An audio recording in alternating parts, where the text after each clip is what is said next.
What happened this weekend? What lies ahead? Analysis and insight from the inside. This is Big Orange.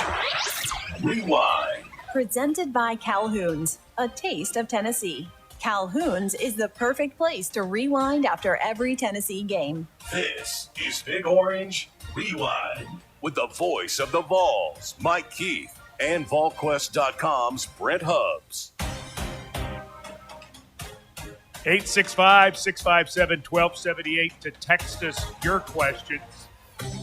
Tennessee will play in the Liberty Mutual Music City Bowl against 8-4 Illinois, 5:30 Eastern, 4:30 Central at Nissan Stadium in Nashville. Due to a limited allotment of tickets directly to the school from the bowl, Tennessee Athletics strongly encourages Tennessee fans, to visit MusicCityBowl.com. MusicCityBowl.com.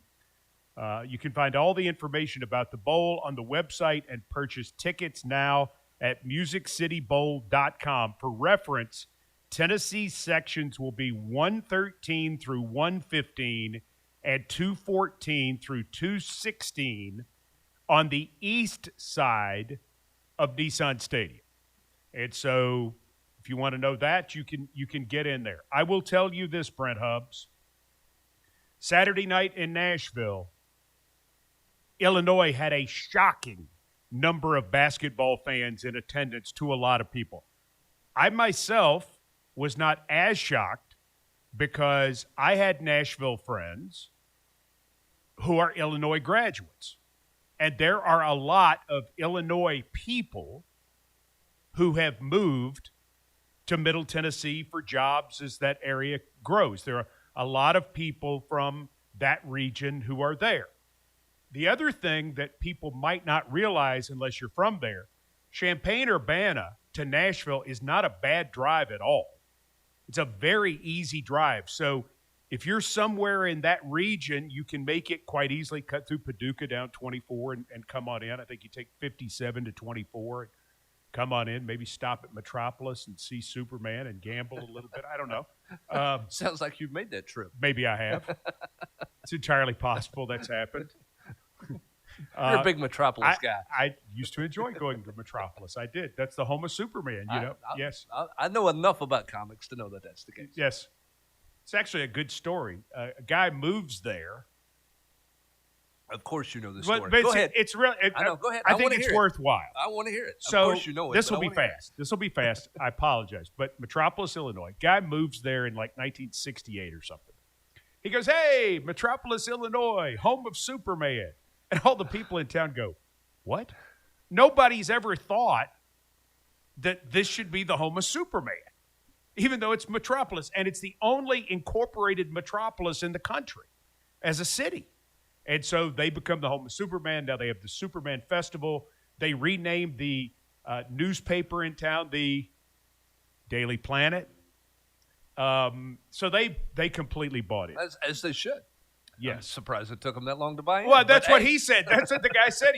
He moved there to retire. He's like, you got to be kidding me. I'm not sure that guy was a marketing guy. He was just had some common sense. That's exactly right. Anyway, there'll be a lot of Illinois fans at this game. They've never been to the Music City Bowl. Illinois has not. 8-4, 5-4 in the Big Ten this year.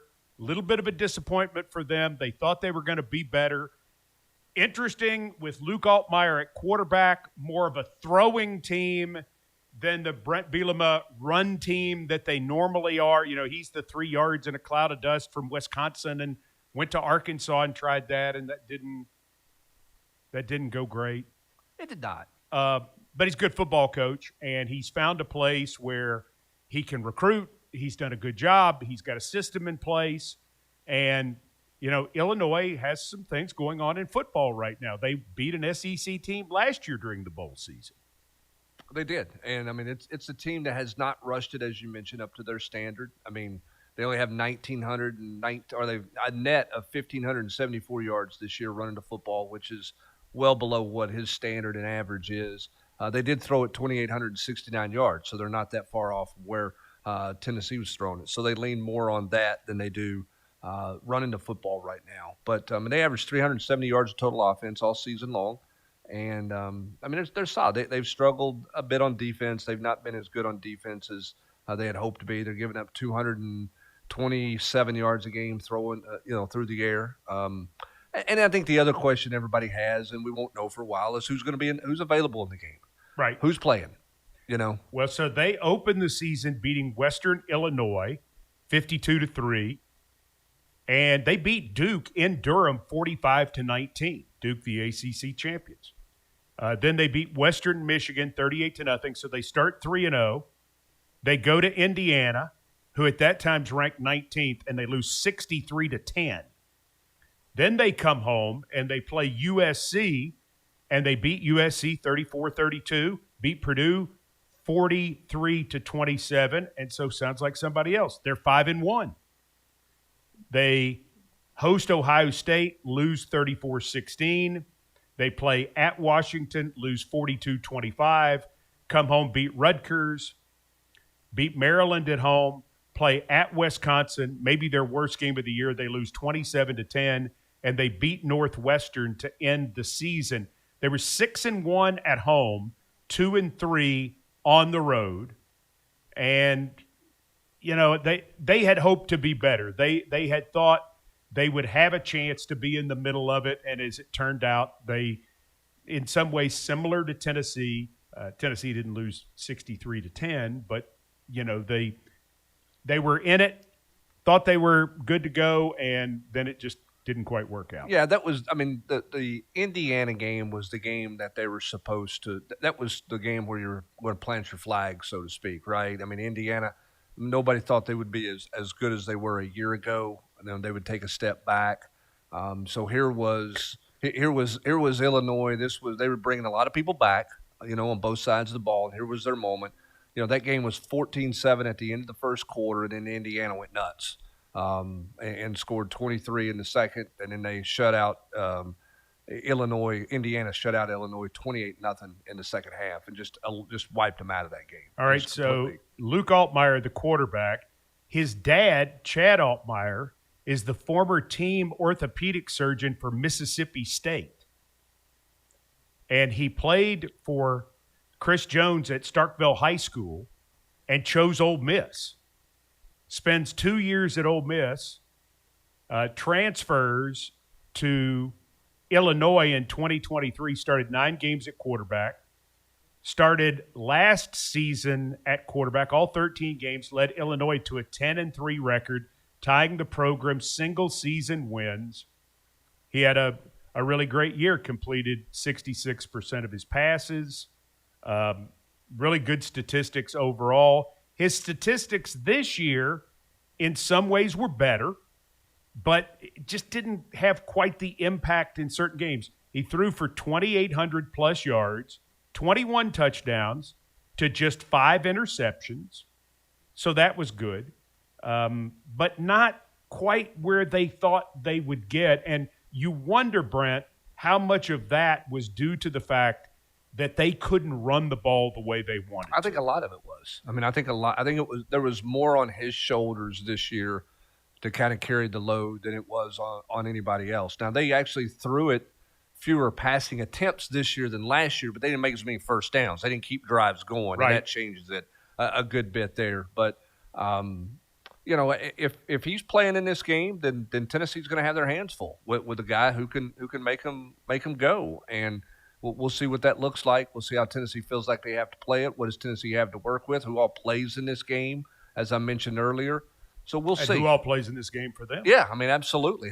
Who decides to play in the game is now a storyline. And how do you choose to play this game? I think you asked Josh Heupel this question maybe on the Monday meeting or maybe it was on your show on Thursday about how do you handle your team now? Mm-hmm. Is it all about youth? Is it where's the balance of you're going to send the veterans out? Well, how many veterans are playing? And how do you look at this as a closure to this season versus, hey, it's almost exhibition field. We're going to go play a bunch of young guys, so let everybody see what the future looks like type thing. All of those things. I think you go win the game is what you do. Right. But how do how do you put together a plan to win the game? Who do you put it together with? One of the big changes that has occurred in recent years is more and more top players are going to the Senior Bowl. Mm-hmm. Because they understand that outside of the medical and the interviews, the Senior Bowl in many ways is more valuable than the Combine. And for years it was, I'm getting ready for the Combine. I'm going to run this. I'm going to run that. But the better predictor of players who make it, regardless of what round they're taken in, are guys that you, and this will shock you, Brent, the guys that you've actually watched play football. Whoa. Well, not the underwear Olympics. You know, watch a guy bench press. Right. You know, instead it's so a lot of guys choose to take the month of December and the first part of January to get ready to go play football in the Senior Bowl and opt out. And that's where more of the, you know, the big stars might opt out, yes, but even more the random guys who are going to play in the Senior Bowl choose to do that. yeah, I mean, I think that's something to look at. And the Senior Bowl, the game itself at the Senior Bowl has not taken on any more importance. Oh, no. It's the week leading up to, and it's all the practice and all the evaluation. I mean, there's a lot of guys that get to the end of the week at the Senior Bowl and go, hey, I got a leave. pro day coming up. I'm going to out of here. I'm going to Brent. heal this up. I'm not staying to play in the game. I called the Senior Bowl on the radio 3 years ago, and it was one of the most bizarre experiences that I've ever had. I saw Charles Davis, our friend, fellow ball grad, who was doing the game on television, and you literally don't know who's going to play Day of, because nobody wants to announce it. Nobody wants to come out and say, I just got in the car and left on Thursday afternoon, because the practices are over on Friday, but they're really over on Thursday. And 90% of the personnel people are gone. I mean, the game is one thing, and to play well in the game is great, but it's the week of practice. And so, and I mean, it's physical, man. It is not, it's not, hey, we're going to build up to what, I mean, they're hitting from the moment they get there. So, yeah, I mean, you might have guys who hope to play in the Senior Bowl who will choose to opt out all over the place, and that takes away some of your depth now. That's sort of a change in season in terms of what the approach is to the guys who are going to choose to go pro. Yeah, and by the way, congratulations to Jalen McMurray. Senior Bowl. He has accepted an invitation to the Senior Bowl. I don't know that he will be the only one. There may be a couple of more or another one added. We'll have to wait and see. But he got his invite, and he immediately said, yes, sir. And I don't blame him. And he's going to go play in that. So he has announced, it's been announced, he is a part of the Senior Bowl. We'll see if anybody else gets added here late. And you wonder, does he work at corner, or does he work at safety, or does he work at both? I think he works wherever they ask him to work. If they want to look at him, it's almost like a high school camp to a degree when you come back 100%. now. Because sometimes a guy comes to a high school camp, he's like, Coach, I'm a receiver. And that coach looks at him at a high school when he comes to a college camp as a high school player. And that coach goes, hey, why don't you turn around and backpedal and let me see what that looks like? And you're crazy if you say no. There are some high school kids who go, no, I don't play that side. You do whatever. And that's why Jalen McMurray will do whatever he's asked to do, because the versatility shows value. So does he work some at safety? I would think so. Do they work him maybe as a nickel corner, which is the star position? Sure. That's what he played at Tennessee this year. Do they want to look at him at corner? I would think they probably would. I think if you're Jalen McMurray, man, you work at all three of them and hope that you can get every rep you can. Well, you make more money in Mobile than you do in Indianapolis. You do, yes. You make more money there because unless you're already perceived a top 10 guy, right? But the top 10 guys have already made their money. Well, the top 10 guys don't go to the Senior Bowl, right? You know, their whole process is different. Is completely. I mean, if you're going to be one of the first 2 or 3 receivers or corners taken, you're not going to go do that. But you can move. You can move from. Well, look at a guy like Darnell Wright. How much money did Darnell Wright make? And I mean, he went from a second round pick to the 10th pick. I think he was late first. He was borderline first, second. That's what we heard. And by the time the week was over, we were convinced he was a top 15 pick. So to your point, that's where you make money. Oh, it's an incredible amount of money. Yeah. Because just in the bonus alone, I mean, the first round contracts are great, but if you go from day 3 to day 2, the bonus increase is tremendous. And so, I mean, that will be the interesting thing to watch in all of the bowl games, because players aren't going to opt out of the playoff unless they're transferring, and in that case, they're not that important anyway. Right. In the whole scheme of things. Right. But yeah, I mean, it'll be interesting to watch. It certainly will be. And again, it's been a wild and woolly Sunday in terms of, I mean, you've got teams opting out of bowl games. We'll talk about that. Let me get a break here because we've got a lot to discuss. Again, let me repeat: Tennessee, Illinois, Liberty Mutual Music City Bowl, Tuesday, December 30, 5:30 p.m. Eastern, 4:30 p.m. Central, Nissan Stadium in Nashville. The University of Tennessee is encouraging ball fans to go to musiccitybowl.com. That's musiccitybowl.com to find your tickets. For reference, Tennessee sections will be 113 to 115 and 214 to 216 on the east side of Nissan Stadium. So if your tickets aren't coming from UT and you want to be close to Vol fans, you want to be close to those folks. And they'll have good tickets available, but you better get in there, because I promise you, especially coming from Nashville on Saturday night and seeing those Illinois fans, and if you were at the basketball game, you know what I'm talking about. Surprised a lot of our friends in the media how many of them were there. They will be there for the Music City Bowl. They'll be there. Sure. I'm telling you. I don't deny it. I don't. Stop telling me I'm a liar. I didn't Quit say giving me that look. Now, they will be You there. give me a look. Because they haven't been there, and it's an easy get. And again, I think we'll talk about it more. Let's get we get the break. Okay, we'll get a come break. back to it. Big Orange Rewind. We're getting a break now. We're presented by Calhoun's. Get out of the way. Get out of the way. Your text questions, we'll get into those in the next segment.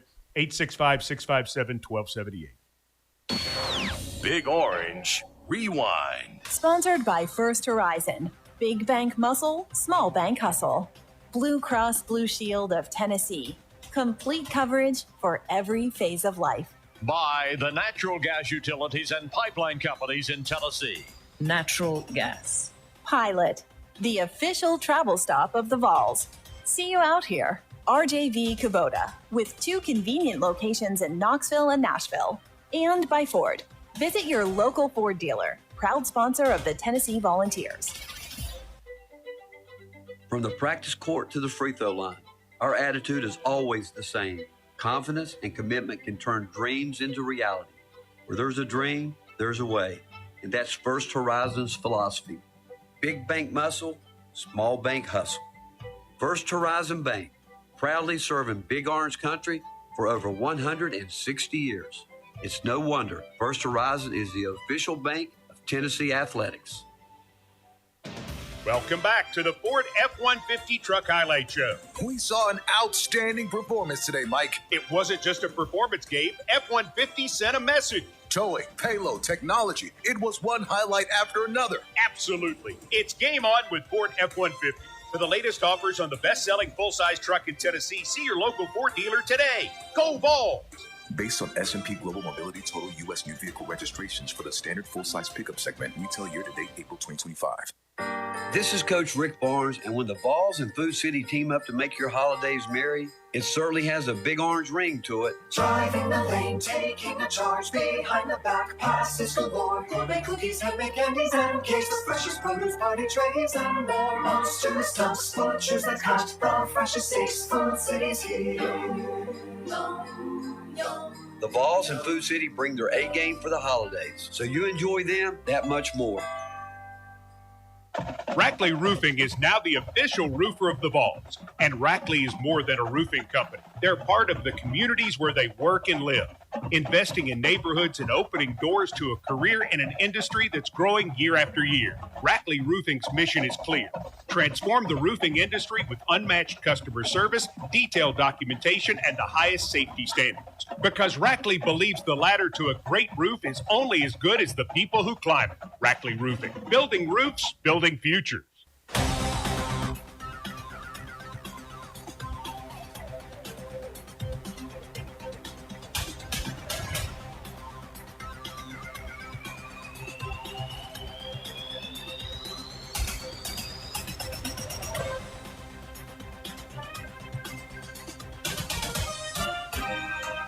The Big Orange Rewind continues. Presented by Calhoun's. The University of Tennessee Alumni Association will have an official tailgate party in Nashville prior to the Music City Bowl as Tennessee takes on Illinois. Specific information and more details about the Rocky Top on the Road tailgate will be coming out soon. Check for information and updates this week. alumni.utk.edu/athletics. One more time. alumni.utk.edu/athletics. You got all that? I got it. You'll be going to the tailgate. You're an alumni. I knew I will. I'll probably be busy. I probably won't make the tailgate. Probably won't make it. By the way, first time Tennessee has ever played Illinois. And I compiled a list of FBS teams that Tennessee has never played. Can I give you my not surprises first? Sure. Okay. South Florida. They're kind of new kid on the block. Sure. San Diego State. Yeah, I wouldn't mind that trip. Boise State. Old Dominion. James Madison. Yeah, they don't want no. Jacksonville State. Western Michigan. Toledo. Texas San Antonio. UTSA. Have they played them? Yeah, they played the Roadrunners. Did they not? No, they did not. I got them. Yeah. I'll look it up again. I did not. They did. I did not have them. Continue on. You can look it up. Continue on. I was just now. I have them confused with Texas El Paso. Continue on. I think I've seen the Vols play UTEP. I know they played them recently as well. Yes. So I think that's who I have them confused with. Mm-hmm. I get very confused. Miami of Ohio. Central Florida. Missouri State. Central Michigan. Texas State. Florida International. Georgia Southern. Coastal Carolina. Delaware. Florida Atlantic. Liberty. Eastern Michigan. Nevada. San Jose State. Sam Houston. Take UTSA off that list. Okay. Joe Milton, they did play them. Joe Milton played them here at home. 2023. Yes, sir. Okay. So I had that one wrong. 45-14 was the final. Okay. So I had that one wrong. Sorry. They played UTEP the following year, so they've played both of them. Okay. So I was sort of right, but not really. Well, here are the ones that surprised me. All right. You ready? Sure. Stanford. Yeah, man. Where would they have met? Rose Bowl's not going to happen. Not going to pick them up as a Well, but non-conference. Tennessee's always had a very healthy non-conference schedule. Yeah, okay. They've gone to UCLA instead. Michigan State. You would have figured they would have seen each other in a bowl game somewhere. Michigan State, yeah. Yeah, you would think so. Illinois, obviously, that's going to get taken care of on December 30th. Washington, which will get taken care of later in this decade, home and home. Arizona State. Arizona. But here's the real shocker to me. Tennessee's never played Navy. You played the other two. Yeah. Frequently, but yeah. Yeah. Well, saw Air Force in the Sugar Bowl in 1971 and certainly played them again here 06. in the 30 to – was it 31-30 or 30 to 29? Great game. 30, I think. Yeah. They went for two in the win. Air Force did. They sure did. That was the game Inky Johnson got hurt. It sure was. Yeah. Was Fisher DeBerry still coaching them then? I think he was, yes. What a great coach. Mm-hmm. Never strayed from that system, man. They were going to do it that way. They were going to do it. That's how they were going to do it. And Tennessee has seen Army over the years. One of the first Tennessee games. Sometimes more than they want to. Right. Well, I'll never forget. The Army team came in here in 1986 and blocked a punt late to beat Tennessee. Yep. Right, the team after the Sugar Bowl team. Tennessee was scheduled to play Army again, and they got out of that game. Yes. Wisdom. But Navy, I'm shocked Tennessee has never played Navy, especially with Tennessee's military history and the ties and, that it hasn't come up somewhere down the line. You seem fascinated by No, all I'm this. surprised by that too. But considering they've played, Air Force a couple of times, they played Army multiple times. You obviously are more fascinated today by what's happened with Notre Dame. Yeah, I think everybody is. And obviously, if you have not heard, Notre Dame gets passed by Miami of Florida. Hunter Yurachek tells the CFP selection committee, go back and watch Miami against Notre Dame. And they do that. And then for the first time, they bump Miami in front of Notre Dame. Notre Dame is not in the playoff at 10-2. And they have decided to not go to a bowl game. They were going to go to the Pop-Tart Bowl and play BYU. Yeah, and to me, that's a plant the flag deal. Obviously, I'm not going to get on a soapbox, but at some point in time, when the dust settles on this season,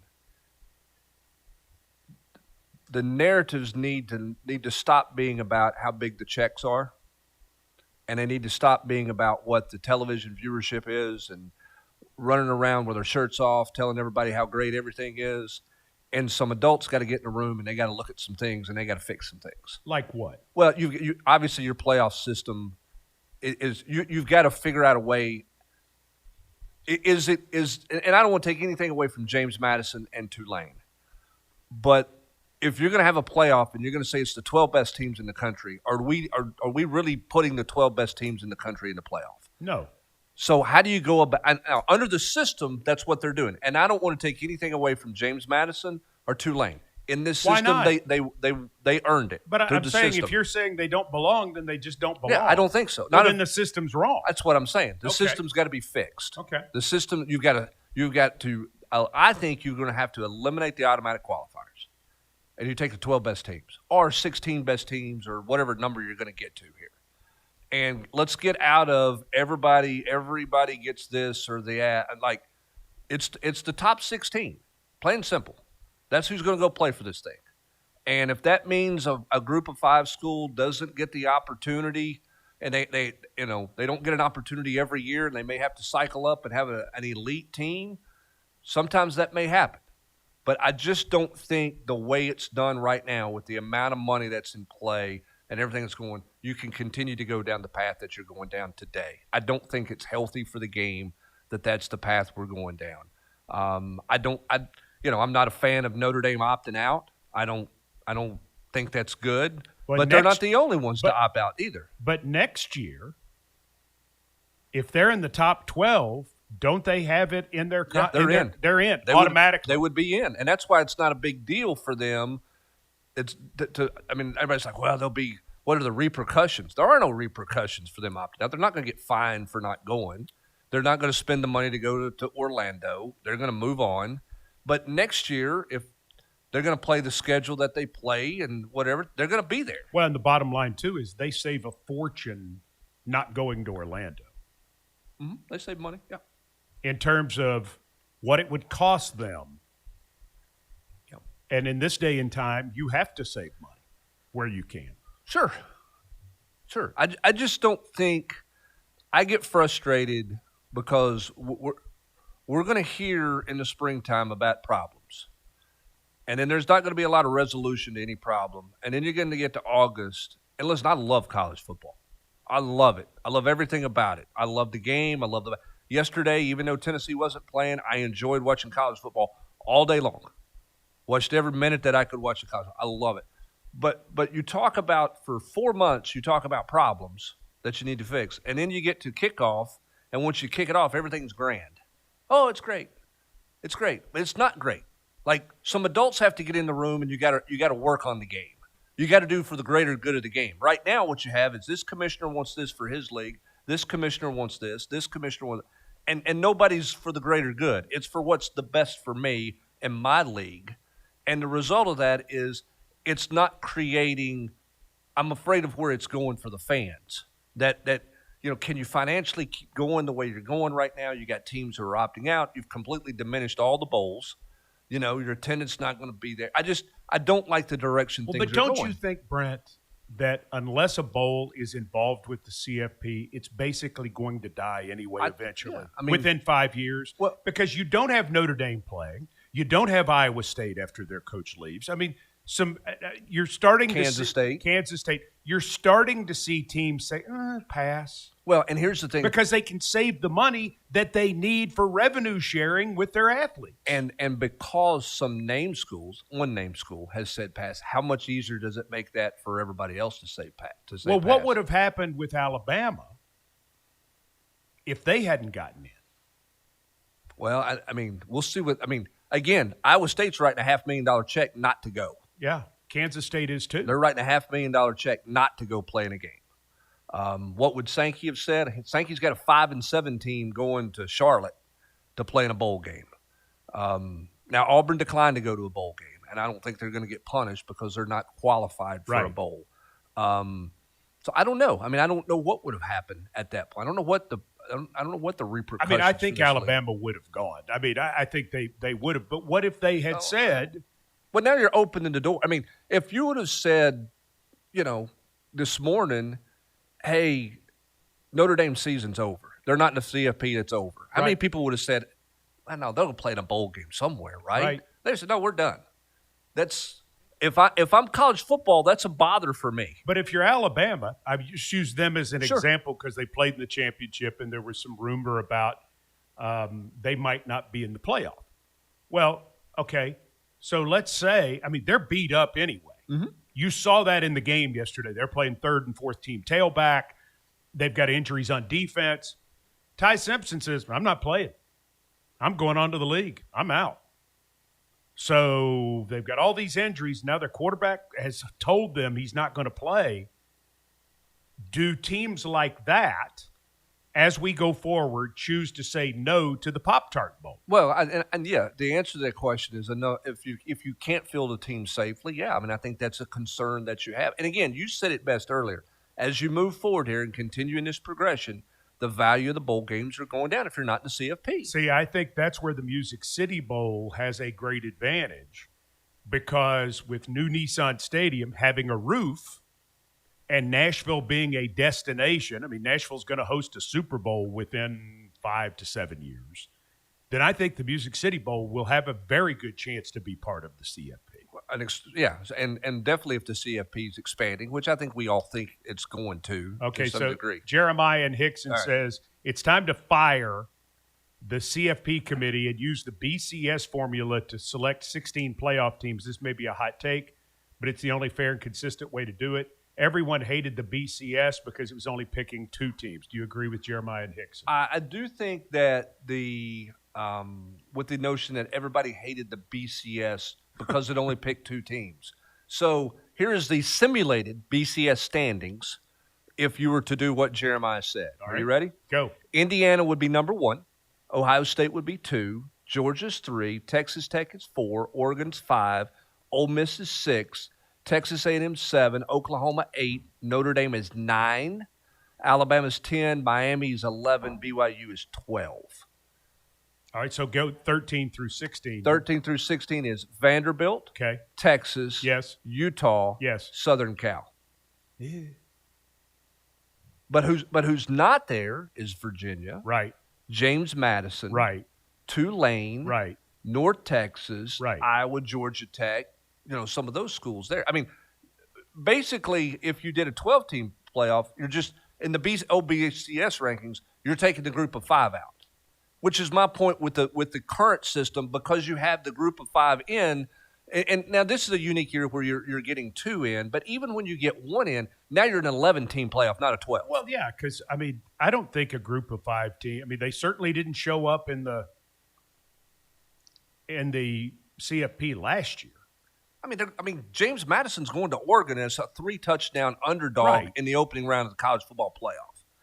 Now, this is not opening round 16 versus 1 in the NCAA tournament. Right. That's not what the college football playoff is. No. And people who are decision makers should not equate it to be there's no comparison between the two, the basketball tournament and the college football playoff. You should not have an opening round game where one team is a 3-touchdown favorite. Right. Just shouldn't happen. Agree. It's supposed to be the best of the best to finish. It's only 12 teams.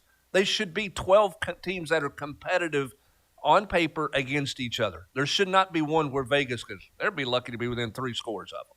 Right. Shouldn't happen. Shouldn't happen. We'll get a break.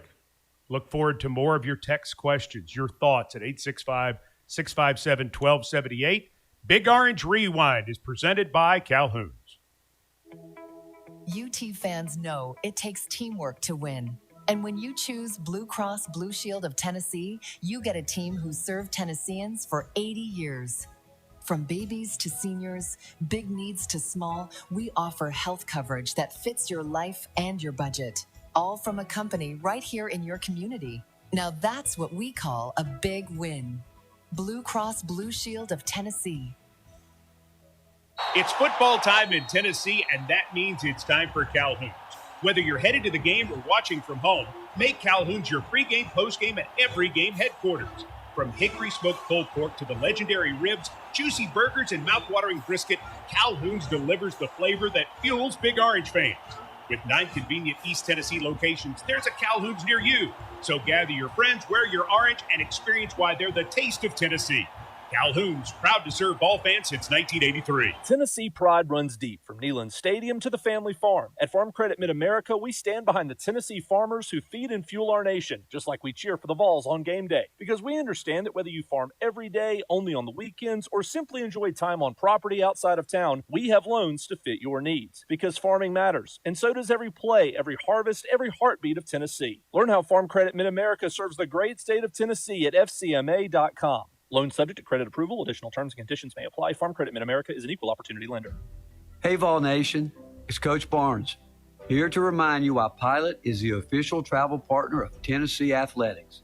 Every season is a journey, building on what's in the rear view while keeping your eyes on the road ahead. The folks at Pilot know all about that. They're out here to help you make the most of every mile. Just like things were always better in that Tennessee orange, every journey's better with a stop at Pilot. See you out here.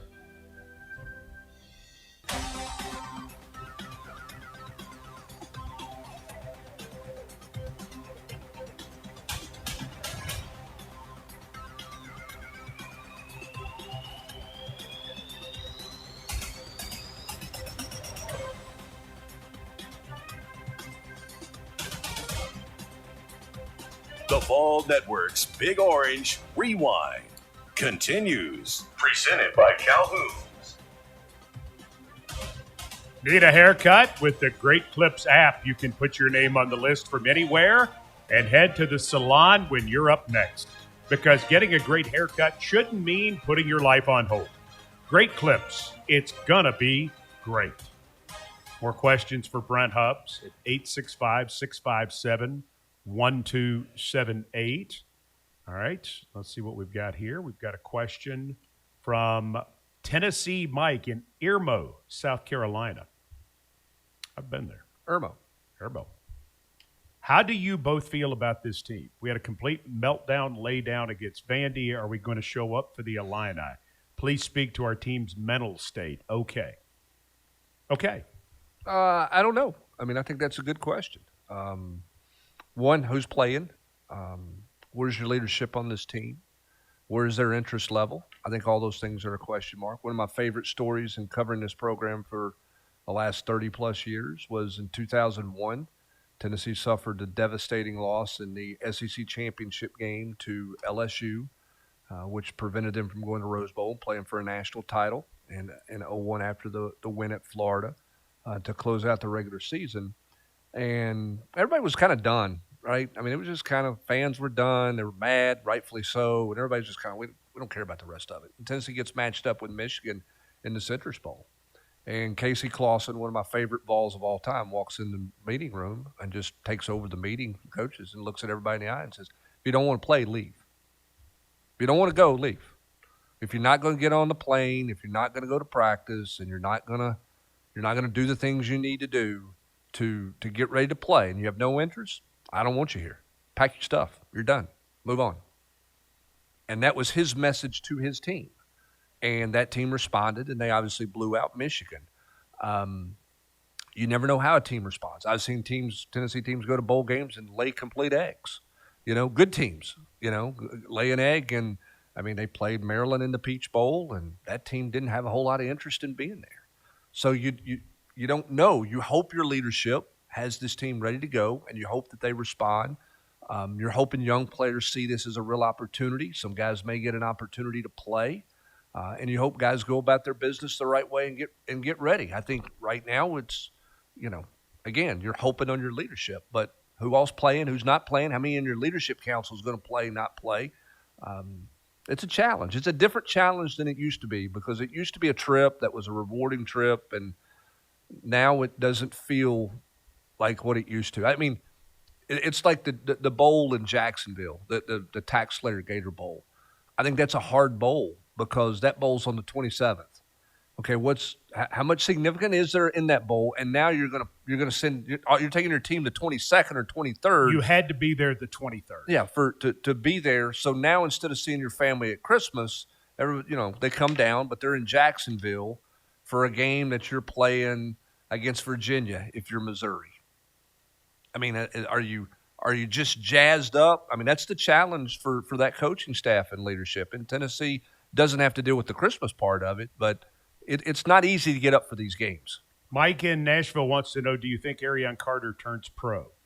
I think Arion Carter will go through the process and will get his official evaluation from the NFL. And Mike, for fans who don't understand, that evaluation is not a specific – you're a third-round pick. Correct. Explain to everybody, you know this better than I do.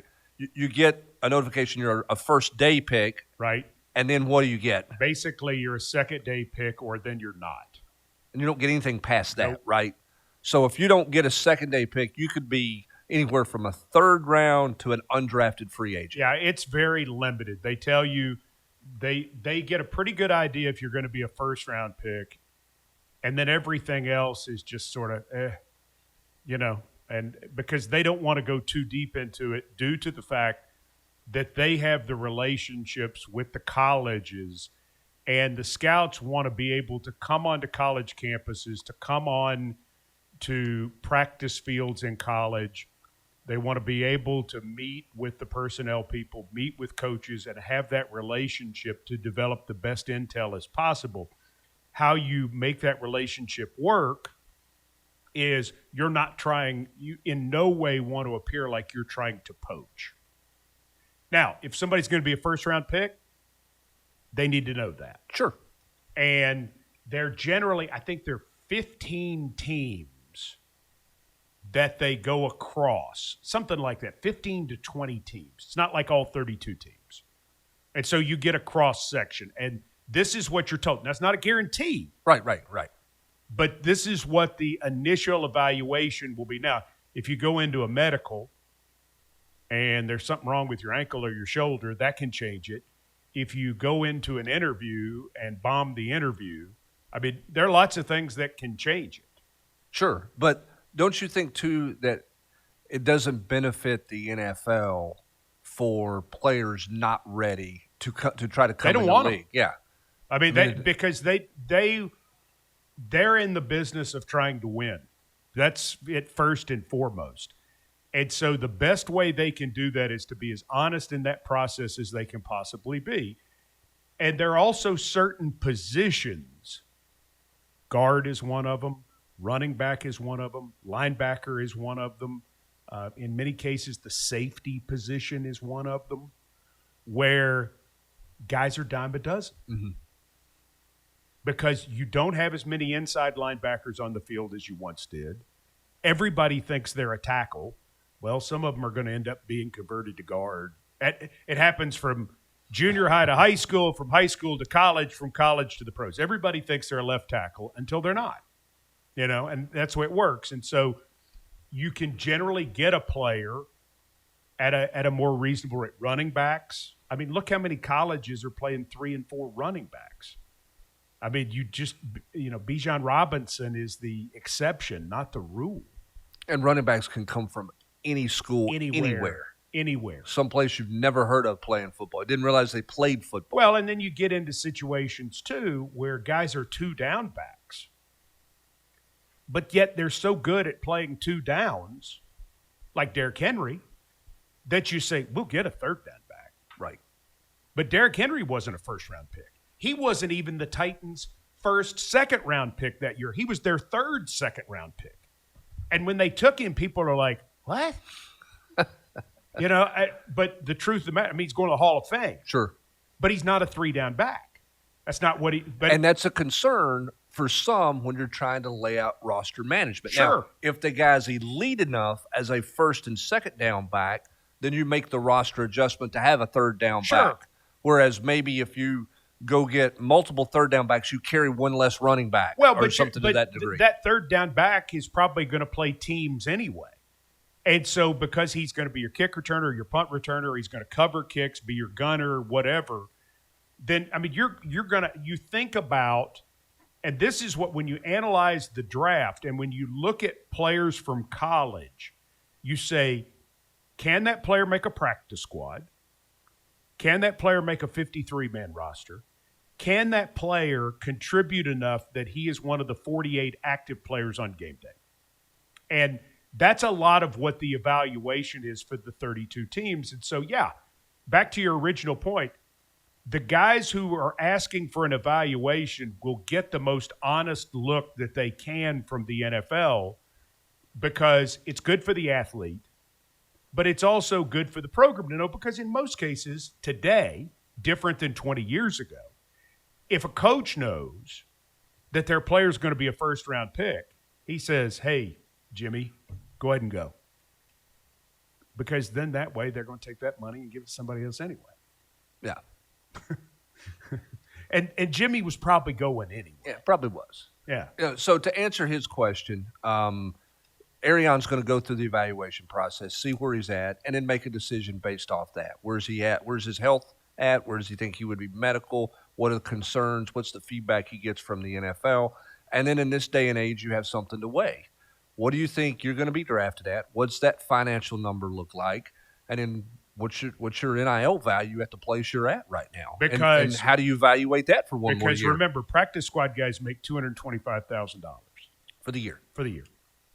And their bonus might be their signing bonus might be $15,000. Right. So if there's a chance you're not going to get drafted, you can clearly make more money coming back to college.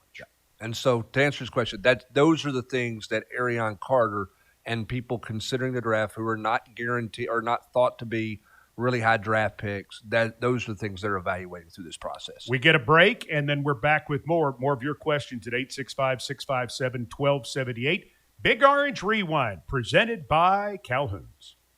In this town, we don't just root for the team. We are the team. We rise before the sun, stay long after the lights go out. We are Big Orange Country. And with this team stands another, UT Medical Center. We heal the hurt, fuel the comeback, keep Vol Nation stronger, tougher, together, with care that never lets up. UT Medical Center, official healthcare provider of the Vols, and all of Vol Nation.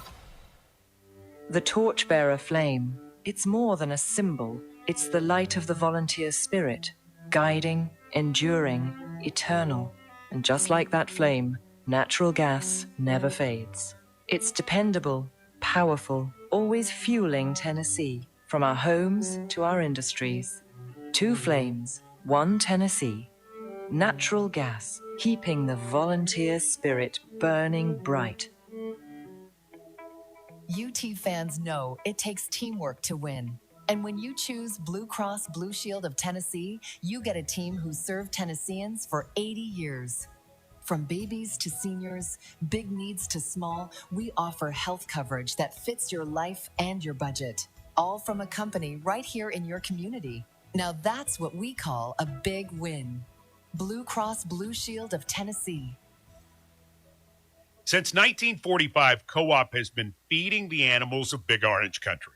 With proven rations for livestock and pets alike, our family of co-ops takes pride in being the go-to source that feeds your rural lifestyle. We offer livestock rations both by the ton and the bag and essential pet food for your best friends, no matter their stage in life. Find a location near you by visiting ourcoop.com and go Co-op.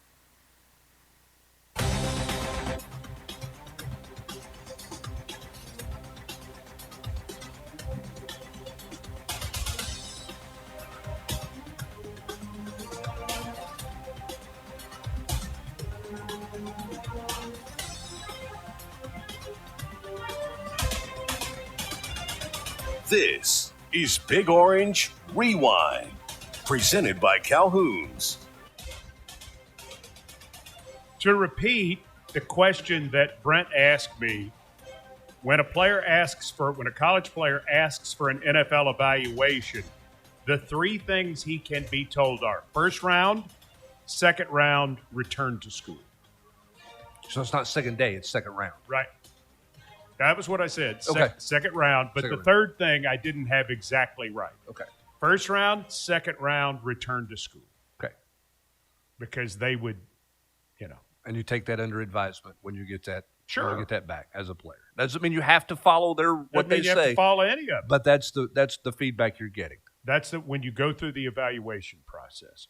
Again, Tennessee against Illinois in the Music City Bowl, the Liberty Mutual Music City Bowl. 5:30 Eastern, 4:30 Central, Nissan Stadium, Tuesday, December 30th in Nashville. For your tickets, Tennessee Athletics strongly encourages fans to visit MusicCityBowl.com. That's MusicCityBowl.com, as there is a small allotment of tickets given to fans of each school between Tennessee and Illinois.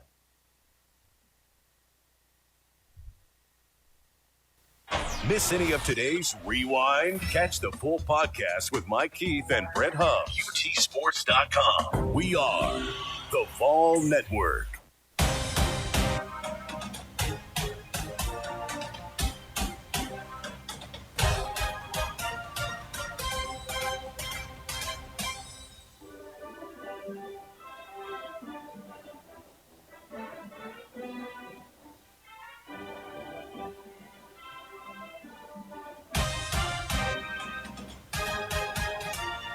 Exclusive guests, insider analysis. You know what happened, find out why and how, and what happens next. This is Big Orange Rewind. Presented by Calhoun's. A taste of Tennessee. Grab a taste after the next Tennessee game. Calhoun's. We're so glad you're with us. We love to hear from you. Your text questions on the text line.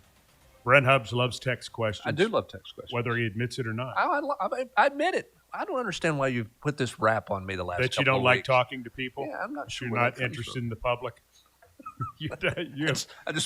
I'll walk around with my head down all the time. That's me. You kind of do, actually. 865-657-1278.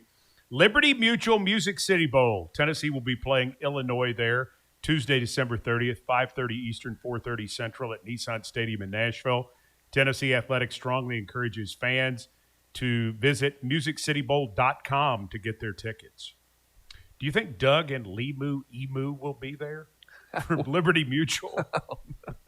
I hope so. That'll be great. Come on, Doug. Come on up and visit with us.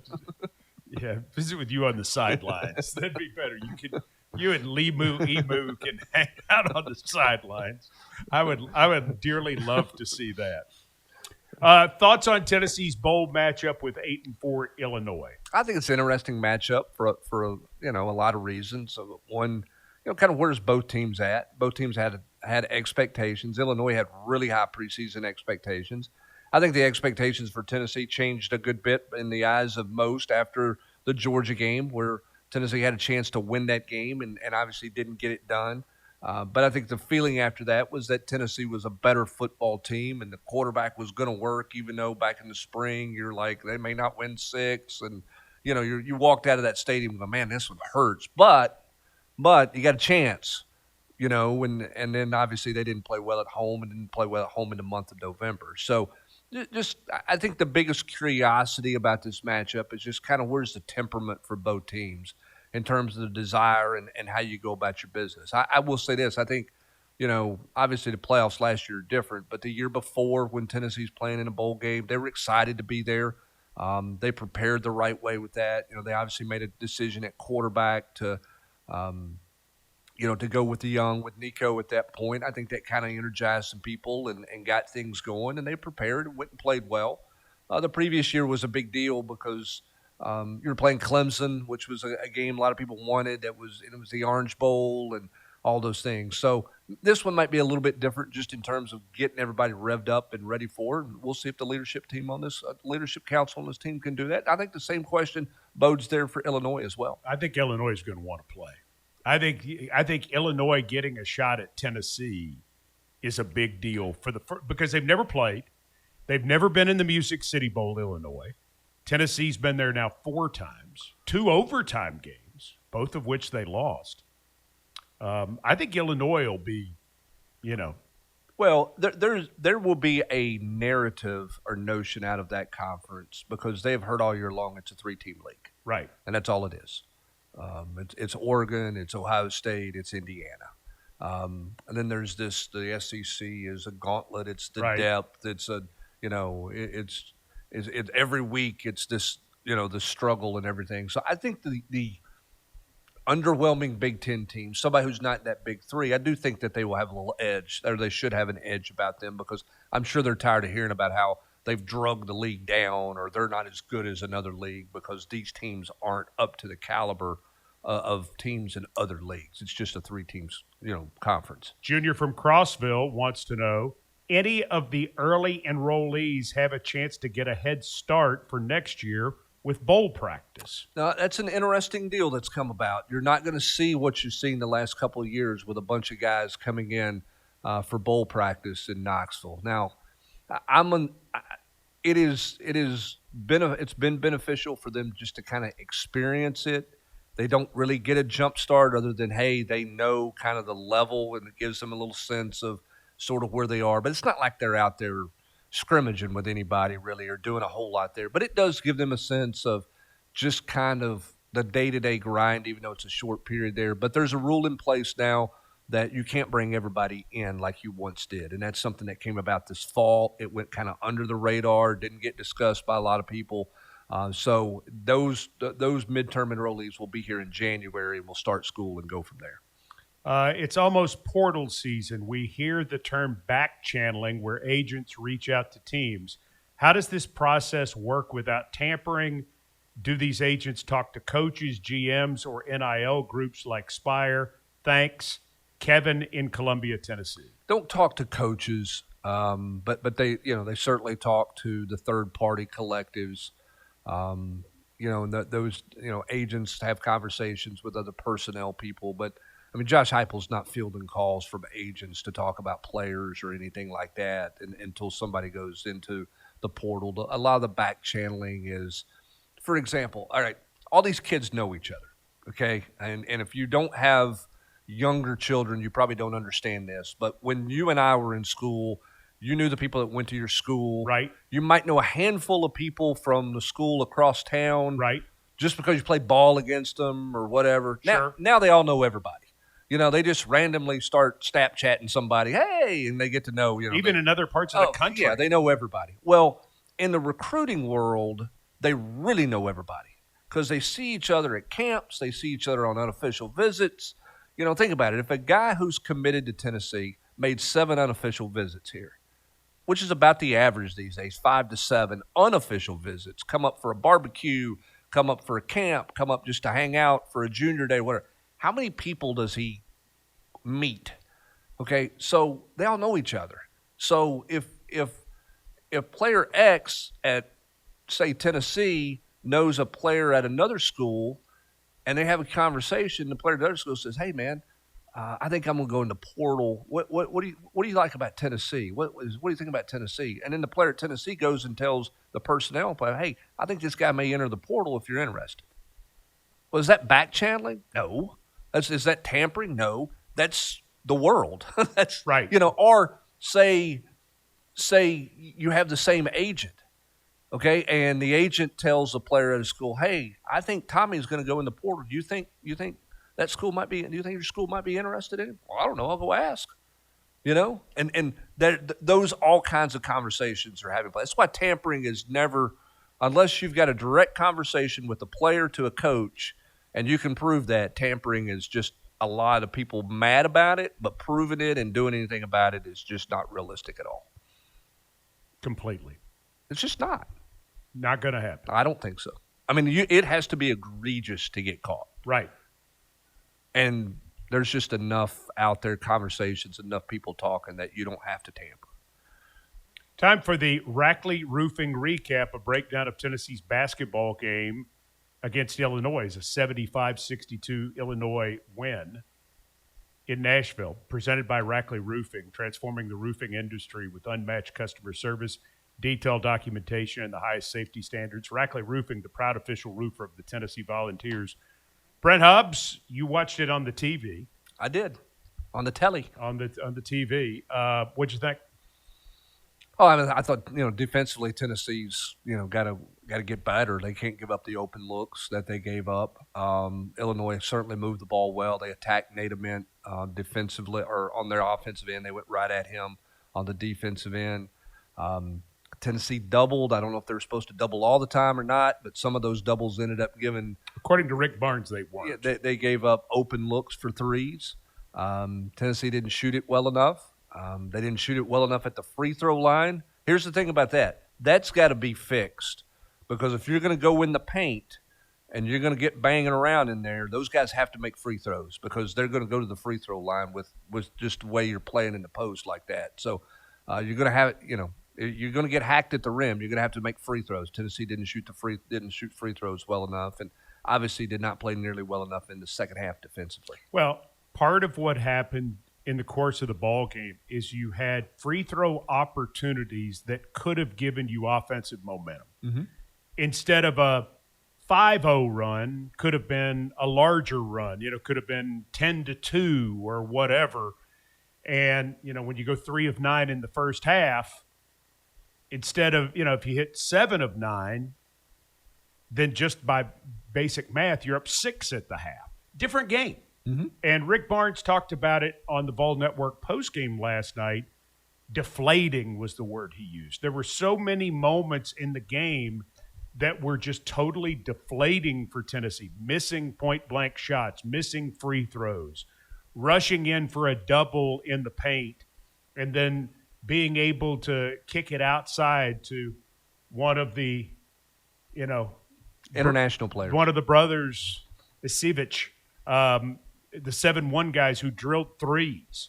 That's the issue with playing a lot of the European players is it doesn't matter how tall they are. They can all shoot because they all grew up wanting to be guards. They love the game in that way. And, they're all, in their minds, they're all stretch fours. Doesn't matter how tall they are. And they can shoot. Their fundamentals of shooting are just excellent. And the Estevich brothers, drained those threes, and that was a killer in the ball game. Yeah, I think the deflating part for Rick Barnes is they were so physical and they were so mentally tough against Houston, and then they let the Kansas game get away, and then they did not play well on the road at Syracuse, and then you come back here and you let a team shoot 50% on you in the second half, and there's a lot of things that Rick Barnes can kind of, I won't say accept, but he can almost deal with a little bit more. He doesn't deal with the defensive part very well at all. Well, and what was interesting is for 29 minutes, they were plenty physical. Mm-hmm. Their defense was physical. Their rebounding was fantastic. Their offensive rebounding was fantastic. Then what seemed to come back to bite them in the rear end was just the fact they couldn't make shots. When Illinois went on the run, you've got to make a shot somewhere. And Tennessee just was not able to make a shot. And I think and Coach Barnes said this again in the postgame, and I think he's dead on. He looked at Gillespie and Ament's statistics. I think they were a combined 10 of 34 from the field. At a certain point, you got to make a shot. That's what the game comes down to. It's still about putting the ball in the basket. And right now, you can be rebounding. You can play harder on defense. Again, I didn't think I thought their effort was better than it was at Syracuse. I thought their physicality and their toughness was better than it was at Syracuse. But you got to make some shots, man. And they're just not doing it right now. And certainly not doing it at the line. 8 of 18 is not going to beat a team like this when you're 8 of 18 at the free throw line. Well, and listen, part of that, you're talking about stop and run by making a shot. make 2 free throw stops a run. Sure. You know, Well, that's you the get same point. Yeah, it lets you get your defense set up. But again, I mean, 47% in the first half by Illinois, 50% in the second half. Total for the game, 48% field goal percentage. And that was with them missing some shots at the end of the ball game. There was a point when they had gone up by 11 where they were up to 52%. Yeah, and that to borrow a Rick Barnes phrase, that's not the standard. And they've got defensively, they can't give up the open looks that they gave up. And now offensively, you're exactly right. You got to make shots. Well, but I mean, okay, let's say you do give up 52%. Okay, let's say that's the case.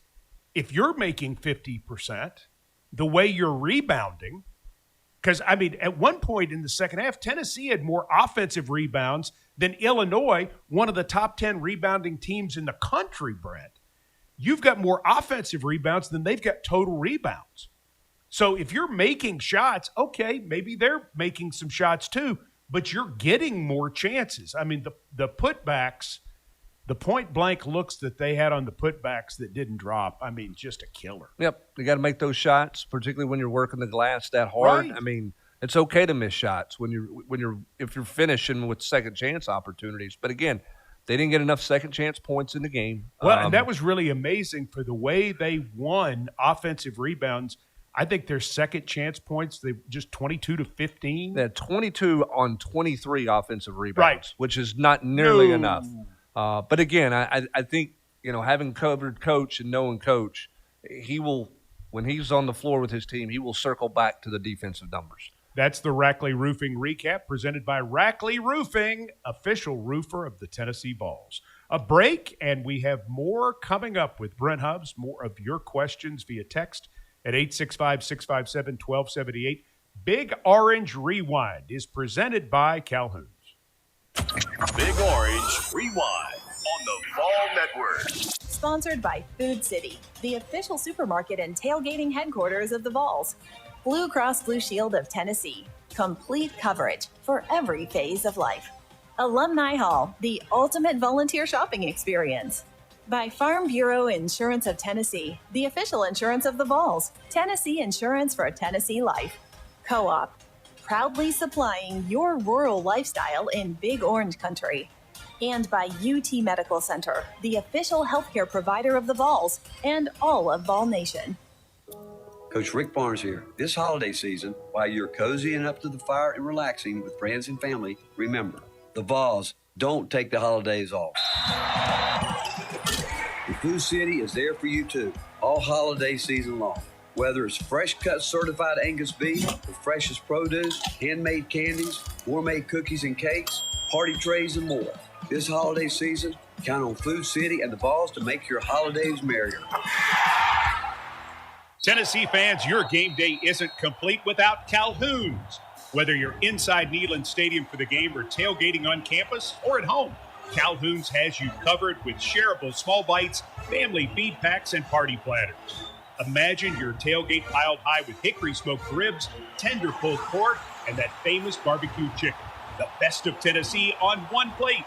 Call ahead or order online and make your game day legendary.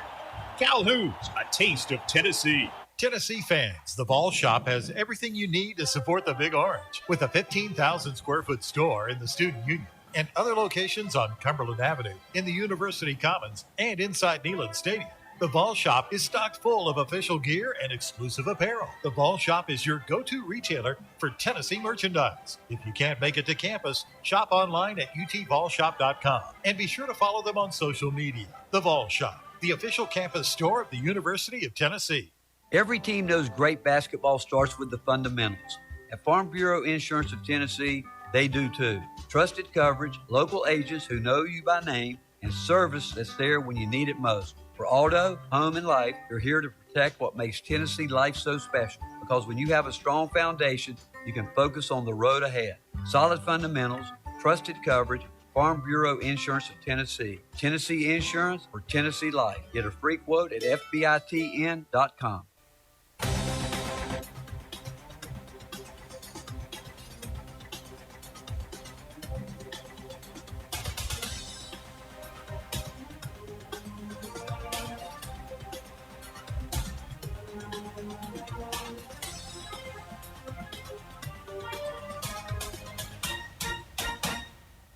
week ahead. The final analysis on this week. Big Orange Rewind. Presented by Calhoun's. This season, enjoy and celebrate with great, refreshing beverages that support University of Tennessee athletics. Light and crisp, truly hard seltzer, Twisted Tea, real brewed iced tea with a twist of lemon, Modelo, brewed for full-time ball fans, Coors Light, Choose Chill, and Ball Lager from Yeehaw Brewing Company, distributed across the Volunteer State by Cherokee Distributing.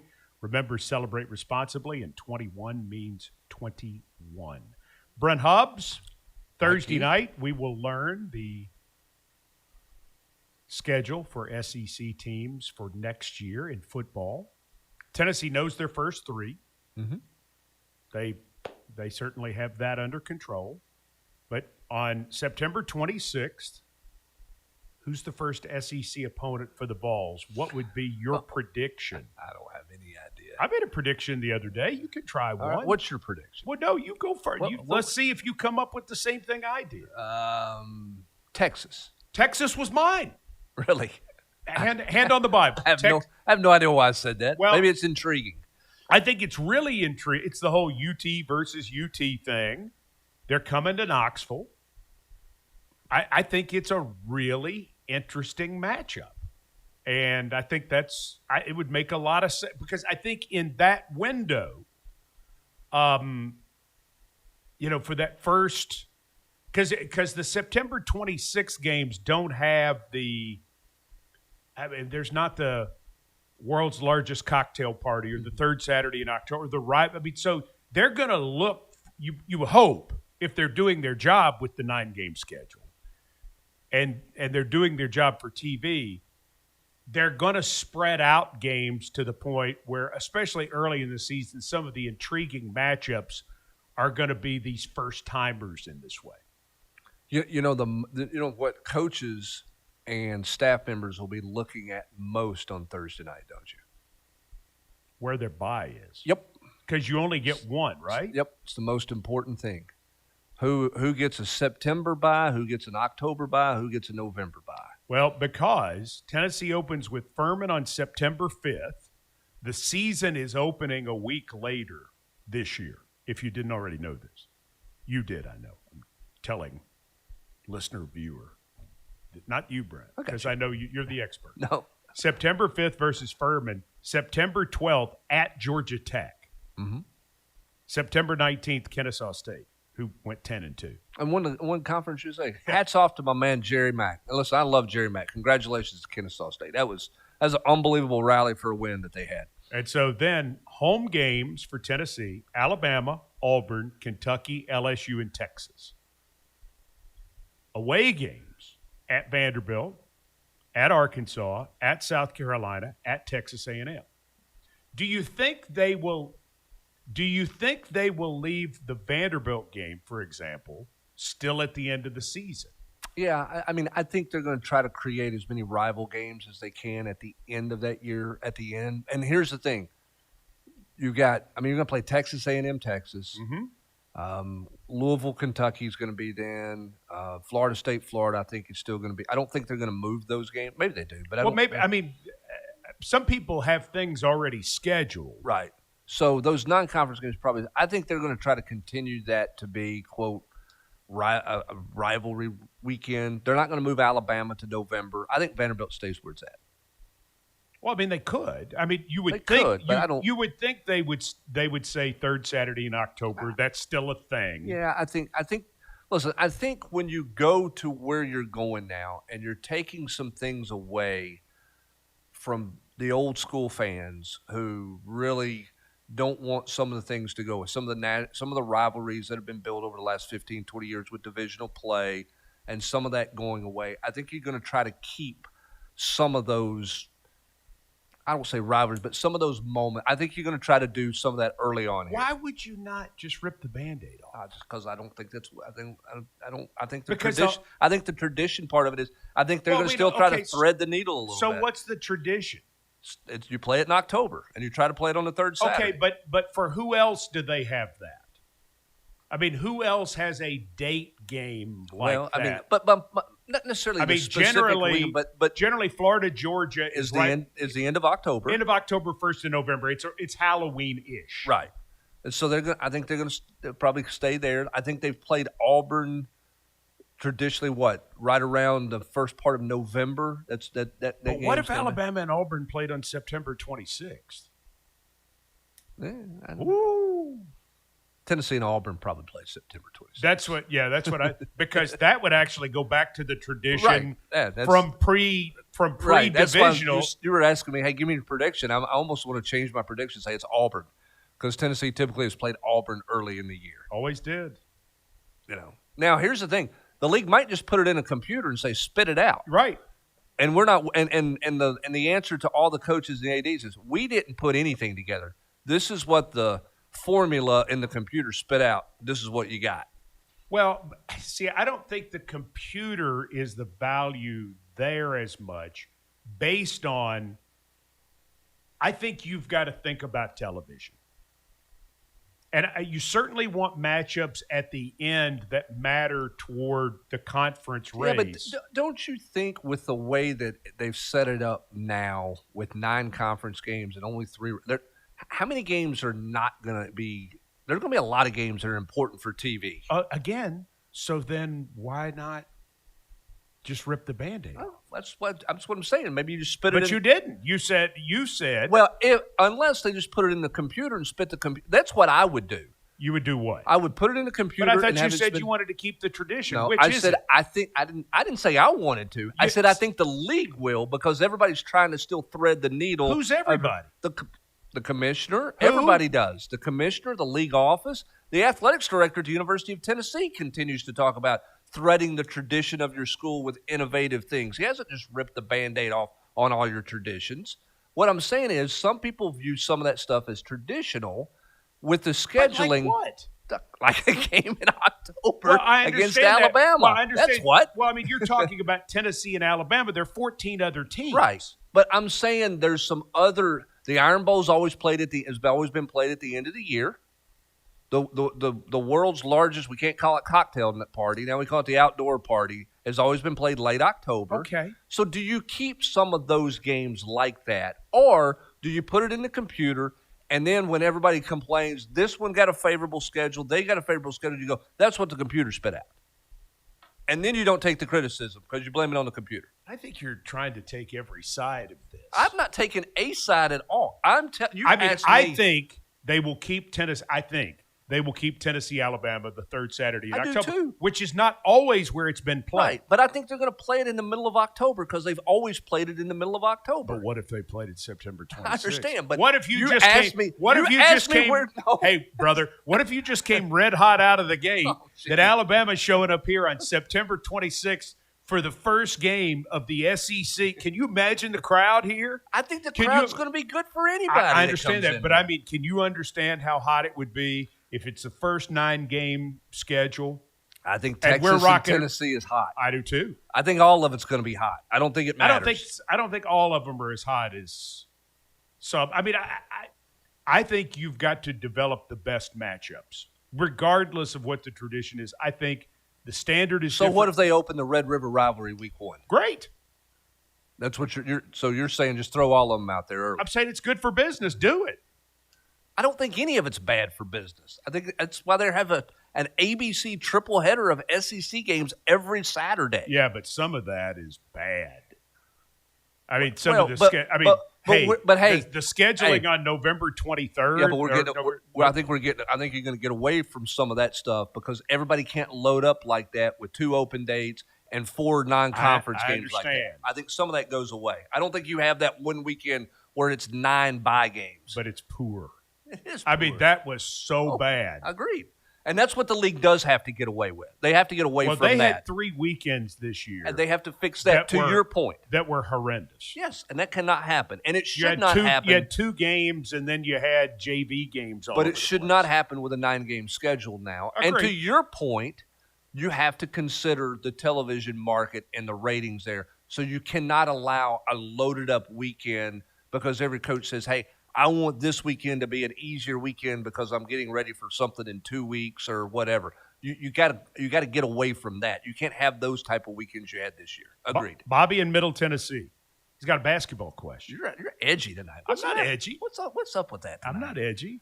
Yeah, you are. That go ahead. My What's Bobby got? My problem is you're taking like every side. That's not true.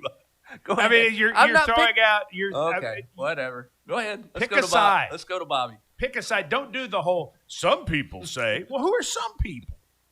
What about you? All right, go ahead.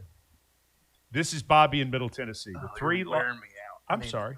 Well, not Bobby. Go ahead. No, Bobby's good. Yeah. Let's take some questions. With What's three up, Bobby? losses in a row, do you think Jalen Carey should be starting now to have the postgame early instead of waiting for him to come off the bench? Also, with Amari Evans gaining more time over Ethan Berg and Amari Abram.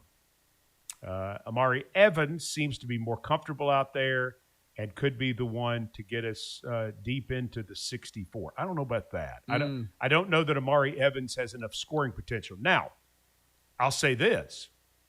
He's a very natural ball player in terms of understanding where the basketball is going to be, how to defend somebody, how to get a rebound.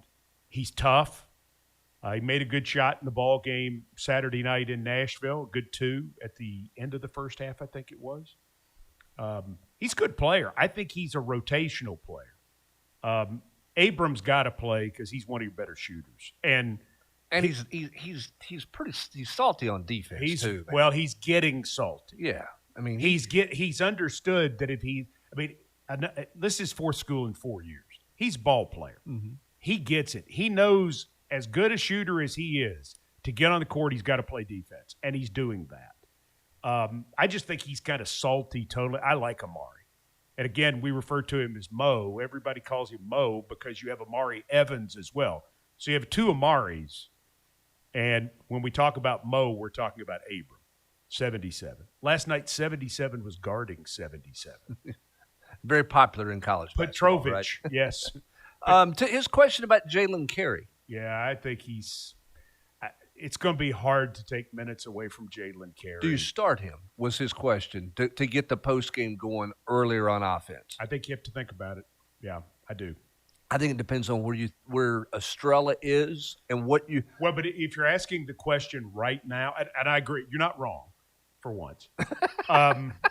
If you're – Holy jeez. Well, but JP could only play 7 minutes right. last night. Yeah, he was on the count. Yeah, so for where you are right now, yeah, Carey in the lineup makes a ton of sense. Don't you think it's going to be interesting to see kind of how they sort of slot one post with another post? Are there 2 that play better together? As they move forward here, how does that rotation become? Well, we're going to rotate these 2 because we think these 2 play like dance partners. They play better together versus you're just – now foul trouble changes everything, but if everything's equal – do you feel like these 2 need to play together more than they need to play with somebody else? I like Jalen with Felix because Jalen has more offensive skill, and it allows Felix to do what he does, which offensively he's effective as well. Jalen can hit a 15-foot jump shot.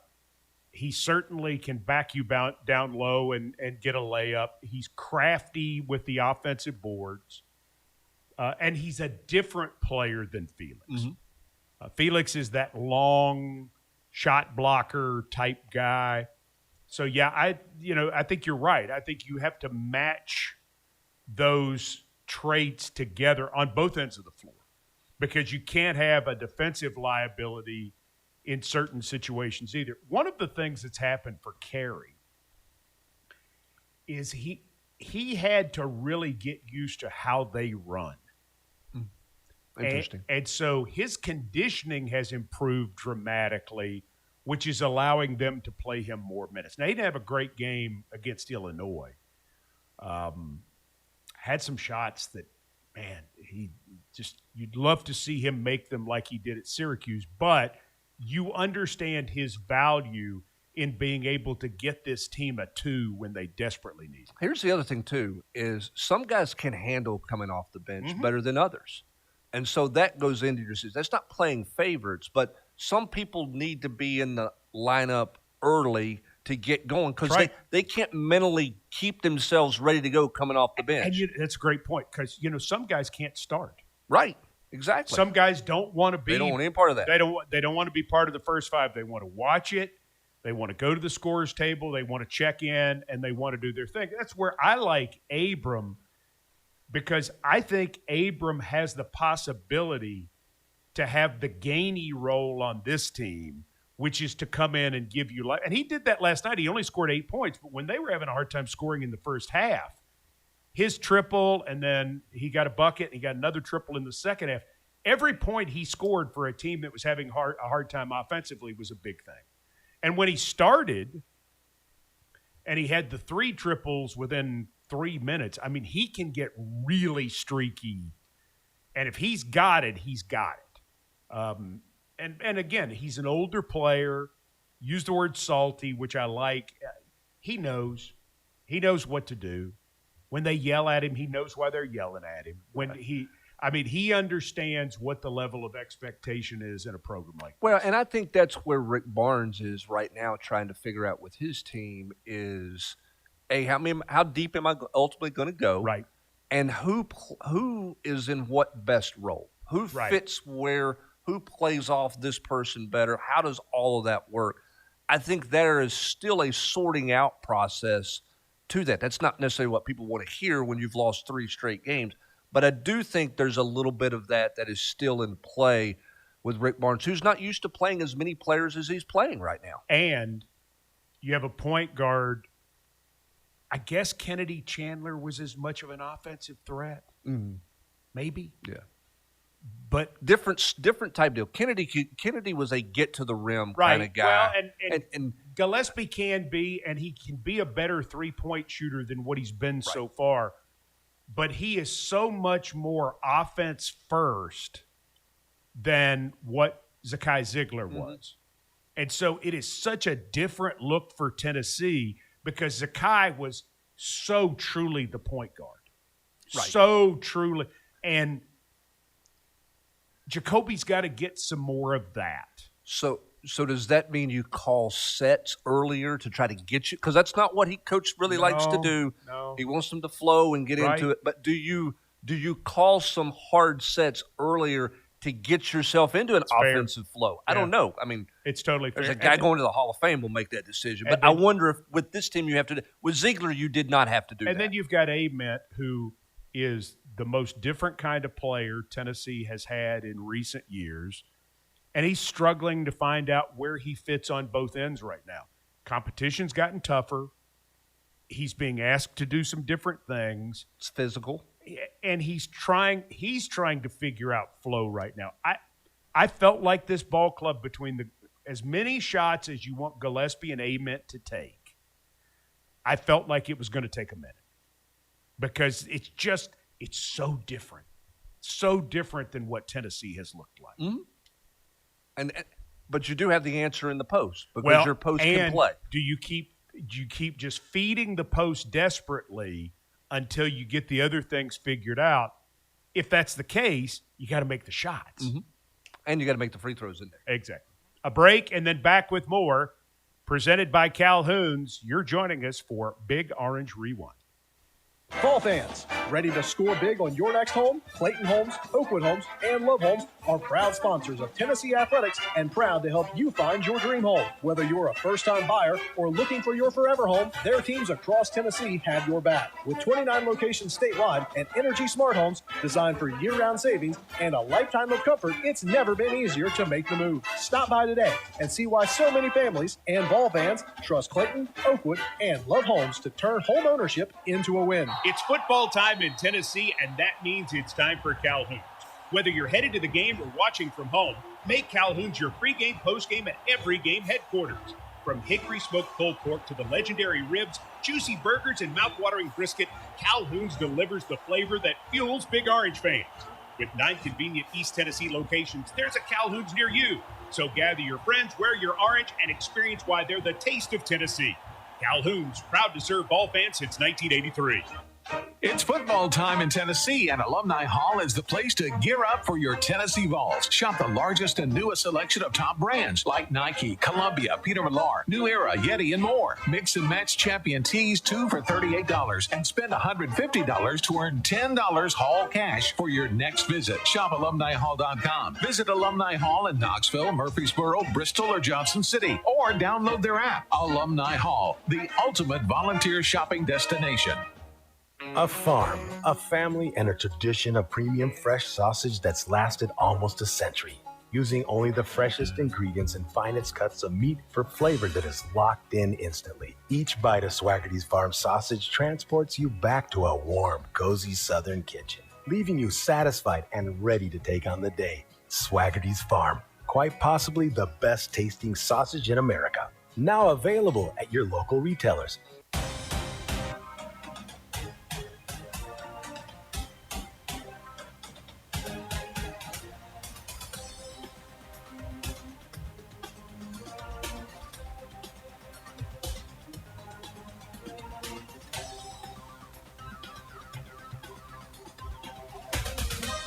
Mike, Brent, and you. Big Orange Rewind, presented by Calhoun's. Brent Hubbs, is this period that we're about to enter the most quiet athletic period of the school year? Basketball doesn't play for 10 days.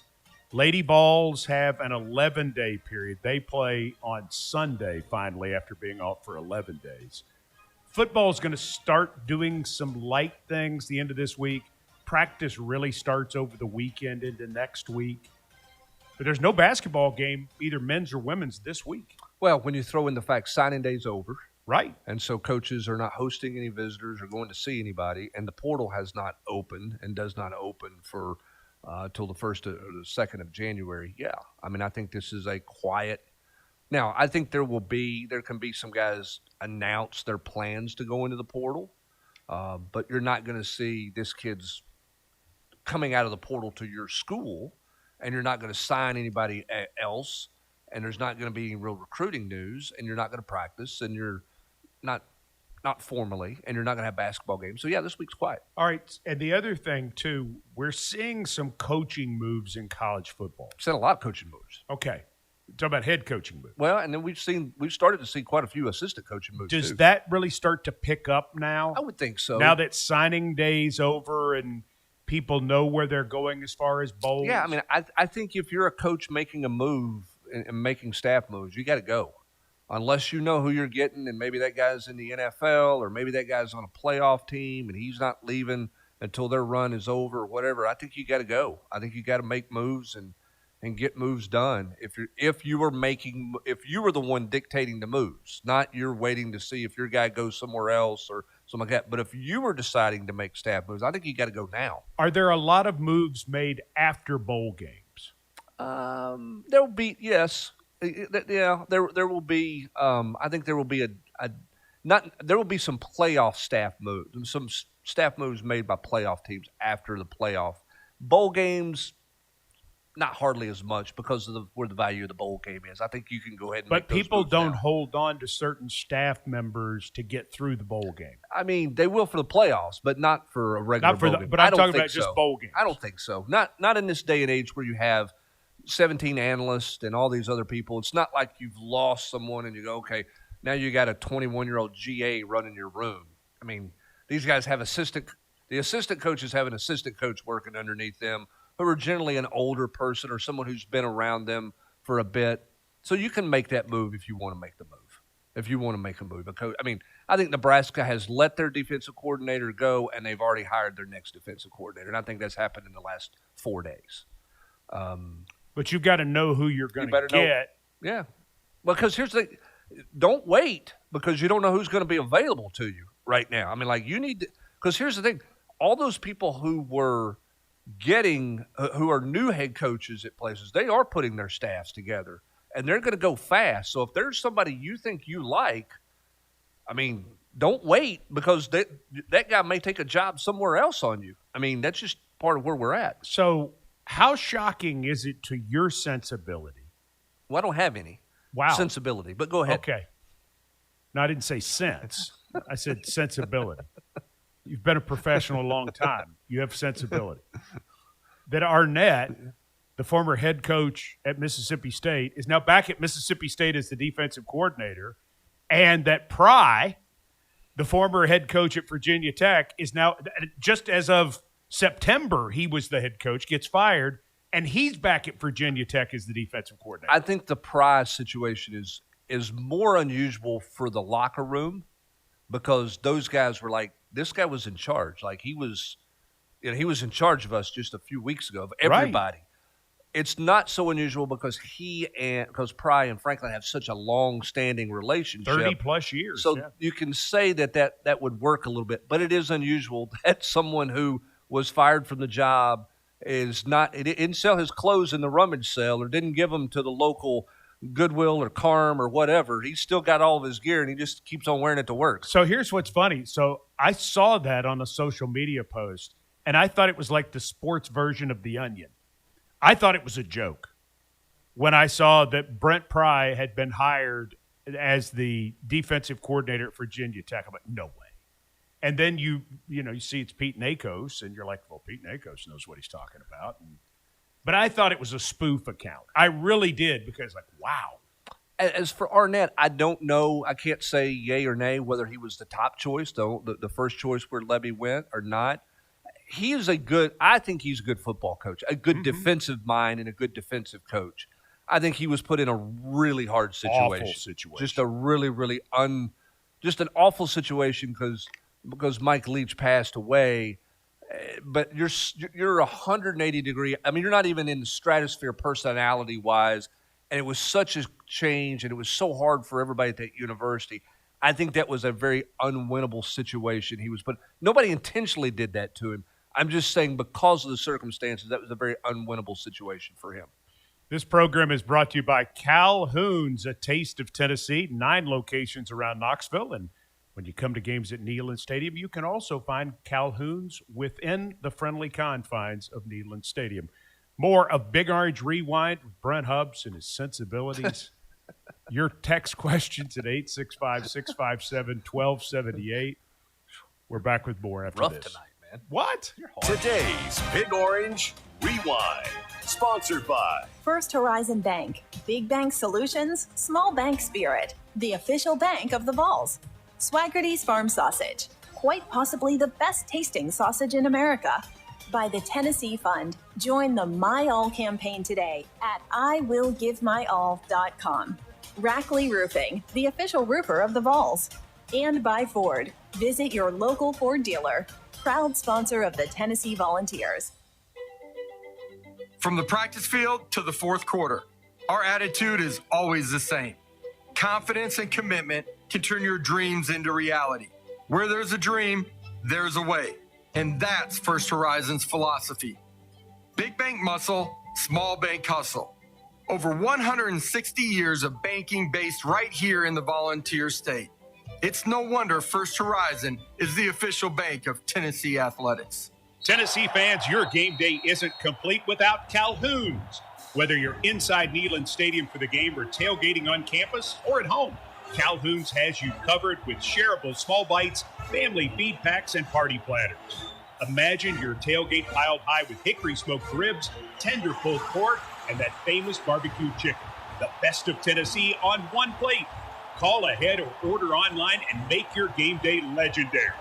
Calhoun's, a taste of Tennessee. When getting the job done right is job one, you need construction equipment that's built right. From compact track loaders to the world's #1 selling compact excavator, the Kubota construction lineup features durable Kubota engines, more comfort, and the versatility to do it all and do it right. Visit your local Kubota dealer today. Go to KubotaUSA.com for full disclaimer. Visit RJV Kubota locally in Knoxville or Nashville. RJV Kubota, a proud supporter of the Vols. Vol Nation, if you're looking for quality performance apparel, look no further than Turtleson. Founded by UT alumni out of Bristol, Tennessee, Turtleson designs clothes and accessories that fit your lifestyle. From the office to the country club or the Tennessee Volunteers tailgate, Turtleson has the apparel that looks as good as it feels. Ask for Turtleson wherever you buy your volunteer gear or visit turtleson.com to learn more. Turtleson is a proud sponsor of the Vol Network. Go Vols!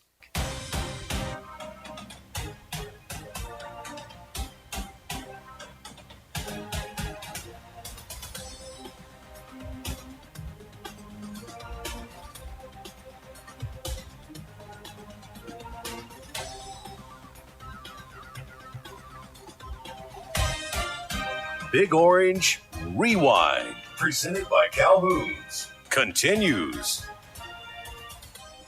Tennessee will play in the Music City Bowl against Illinois December 30th, 5:30 Eastern, 4:30 Central from Nissan Stadium. The Liberty Mutual Music City Bowl. Website for tickets, musiccitybowl.com. Tennessee Athletics strongly encourages Vol fans to visit musiccitybowl.com and purchase tickets there now. For reference, Tennessee sections will be 113 through 115 and 214 through 216 on the east side of the stadium. The east side is the interstate side. The west side is the riverside. Been in that stadium before. Yes. You have too. I have. Tennessee's It'll fourth. be windy, won't it? Maybe. It'll be windy. Maybe. I better pack some heavy gear. Better pack some nice shoes with that turf now. Yeah. They didn't have turf for the Purdue game. No, they had it for the Virginia game. Yes. It was nice. Yes. Well, that's because they could never grow grass there. Correct. Because, yeah, correct. Thank you. I know. Telling me correct about the field. Thank you for reinforcing that I'm right about a place I used to work. Good job, buddy. That's good. Anything you want me to talk about my children? Did you say correct? What'd you say? Drop your gloves. You're gonna get punched. I say, but you lean in, you get hit right in the nose. But it is artificial surface now. It's a good artificial surface, if there is such a thing. Fourth Tennessee appearance there. The only win was Nebraska. Been some really interesting games. Strange games. Because the overtime loss to North Carolina should have been a win. It would be a win in today's game. Because of that game was the creation of the 10-second runoff rule in college football. It wasn't there until that game. That is Derek Dooley's contribution to the College Football Rules Committee, is that game produced the 10-second runoff. That and VFL. Yes. And because he was the one who coined the phrase VFL. And then the Nebraska game is when Derek Barnett broke the sack record. Reggie White's sack record. And then the Purdue game was the questionable call on touchdown, no touchdown, and the overtime. Was that because of Zach Edey? No. Somewhere he was probably involved. He was probably, in some way or shape or form, because, he was probably involved. Jabari Small didn't get in because somehow it was unfair to Zach Edey. That was a game. I'm sorry, I shouldn't say that. That was a game where neither team could stop the other. It was like, who could make one stop? It was fun. Yeah, I mean, it was just so back and forth, and just could anybody make a stop is what it boiled down to. Sure looked like Small got in. Yeah, I think upon replay. I don't know what replay saw that there wasn't enough evidence to overturn it, but replay said there was not enough evidence to overturn the call. What would they have needed? I don't know. They didn't have a clear view of where the ball was, where his knee was, when his knee hit the ground. It seemed like we had a pretty good angle as just viewers. Wait, just cutting open the old wounds there? No, but I'm watching the game, and it's like, okay, well, that one looked like it was. Yes. Right? Yeah, it looked pretty obvious. To me. It looked pretty obvious. I was like, so what are we not seeing? Yeah. But that happens. Yeah. It seems to happen less than it used to. I think replay has gotten better. I would agree. I mean, I was very impressed with replay this year. I think it's gotten better. I think it's getting a little more timely. It doesn't Right. take as long.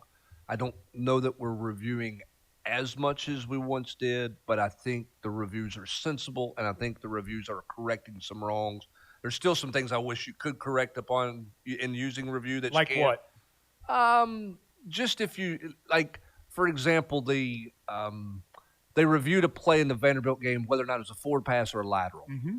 And when you watch the review, the receiver out there was a lineman on a knee. It was not a receiver. Correct. That's an ineligible. I mean, I just wish you could fix some wrongs so sometimes. that should have been grounded. Yes, I wish you could fix that. If you're reviewing whether or not it's a forward pass and then there's no eligible receiver, to me, I think you should be able to fix that.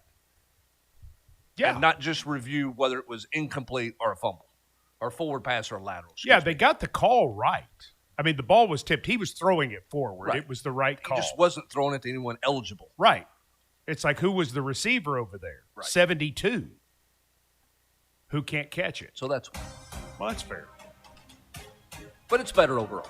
It is. And compared to where it used to be. And a minute, 22 seconds on average, that's not bad. Nope, not bad. That doesn't hurt anybody. Good show, Hubbard. Thanks, sir. All right. Do it again next week. Big Orange Rewind is presented each week on the Vol Radio Network by Calhoun's, a taste of Tennessee. For Brent Hubbs and our fine Vol Network staff, Mike Keith says, good night, everybody. Big Orange Rewind. Presented by Calhoun's, a taste of Tennessee. Calhoun's is the perfect place to rewind after every Tennessee game. Rewind one more time to this weekend's action. Catch the podcast at utsports.com. Big Orange Rewind. We are the Vol Network.